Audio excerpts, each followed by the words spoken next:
হুম, হ্যাঁ, আবার নেটের সমস্যা করতেছিল এই লাইক ফোনটি থেকে। আচ্ছা আচ্ছা, হ্যাঁ বুঝতে পেরেছি। সরি আপু, দুঃখিত আপনার কষ্ট দেওয়ার জন্য। দেখছেন গরিবদের কত সমস্যা থাকে। জি ভাইয়া, দেখতে পেলাম। আপনি যদি গরিব বলে সমস্যা তো থাকবেই। একটু যদি বুঝতেন।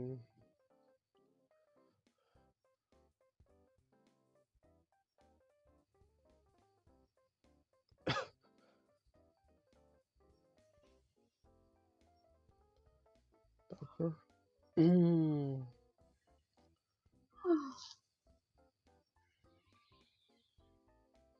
আপনার ঘুম পাইতেছে? হালকা পাইতেছি। কেন আপু? কেন? আসলে আপনি গরিব মানুষ তো, তাই বুঝবেন না।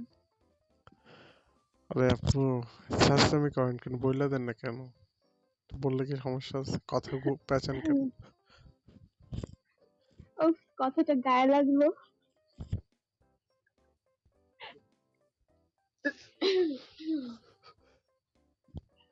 হ্যাঁ, তো ভালো না